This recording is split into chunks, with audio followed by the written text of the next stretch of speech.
Hello, I'm the AntiChick. There's a story behind that internet name, and I'll make a video about that another time. You'll find if you follow my channel for long, or if you've been reading my blog, that everything is a story with me. My friends kid me about it all the time. Someone asks me about something, and my response almost always includes the phrase, "Well, there's a story about that." So a big part of who I am is a storyteller. I'm also a mother, wife, computer geek, registered nurse, crafter, writer, and all-around great human. Some might dispute that last point, but you can't please everyone, and I can provide character witnesses both ways. I never thought that I'd add YouTube vlogger or content creator to my list of things I am, but here I am.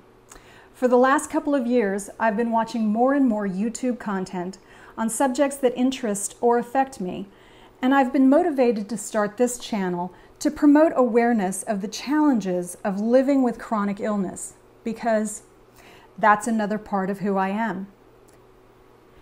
There are lots of channels with other chronic illness warriors out there, and I don't want to compete with any of them. In fact, I hope to support them. Several of those content creators have been a huge inspiration for me to start my own channel. We need lots of voices out there showing the variety of faces of chronic illness in order to educate people about our community.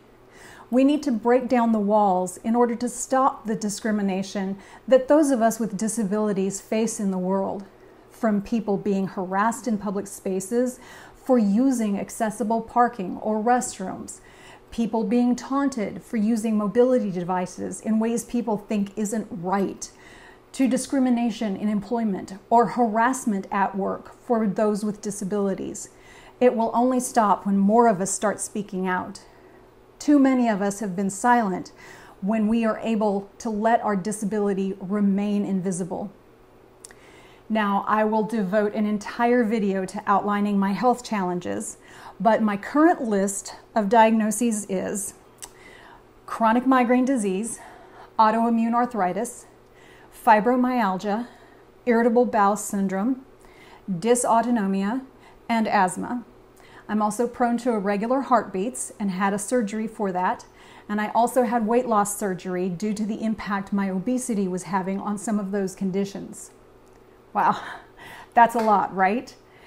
I'm actually fortunate in that all of that stuff I just listed is mostly manageable with medications and lifestyle modifications. I'm still able to work full-time.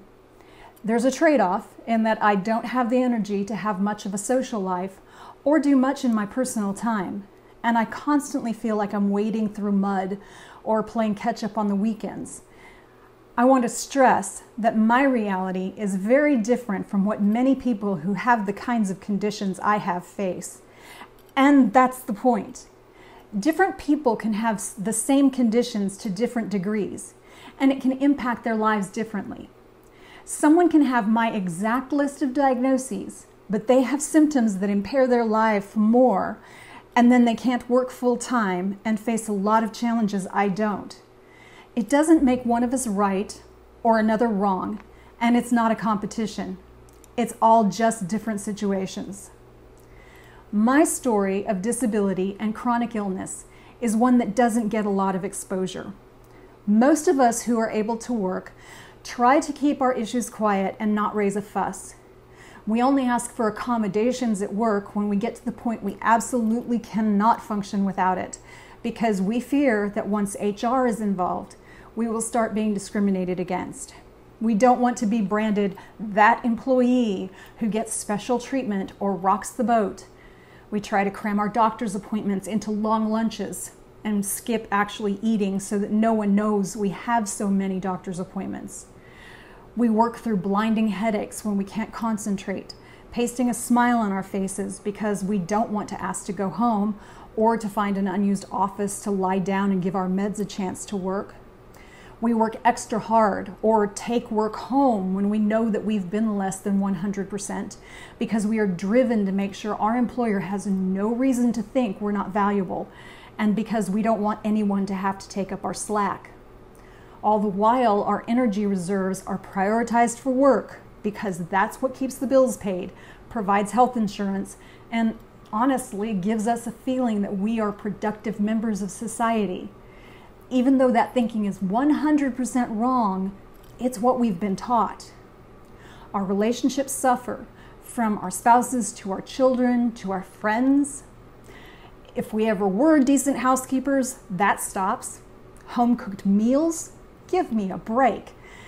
If we're able to plan at all around the brain fog, and yes, there'll be another video about that, we might be able to manage crock-pot meals every once in a while. Other than that, it's frozen, drive-through, or delivery. Weekends are for recovering, not for fun. And I'll speak for myself. Sometimes I wish I would get worse so that there'd be no option but to go on disability, so I could at least rest. But then I'm horrified by the thought and horrified at myself for even thinking it. To be fair, my chronic illnesses ebb and flow. It's not always as bad as what I just described. I'll have weeks where it is that bad, followed by weeks where it's almost normal. Of course, just when I start thinking things are leveling out and I can start doing more social things though, I'll have a flare or a setback, and then several weeks of barely getting through again. Sometimes that'll stretch into a month or two, and then that's my new normal. I'm not alone either.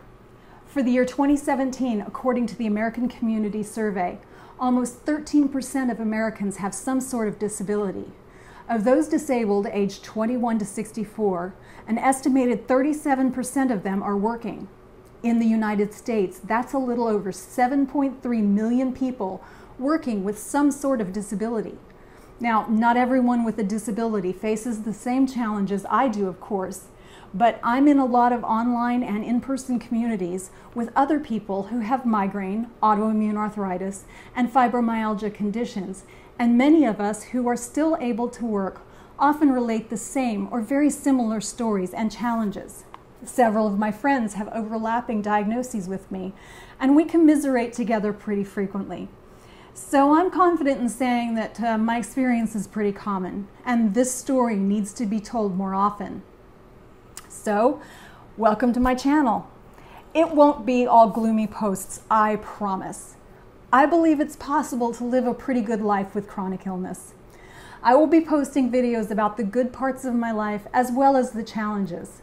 I'll offer what insight I've found along my journey in hopes it helps others in theirs. Now, I haven't come up with a witty sign-off yet. Feel free to offer your thoughts about what my sign-off should be in the comments below. And in the meantime, I'll just say, see you later.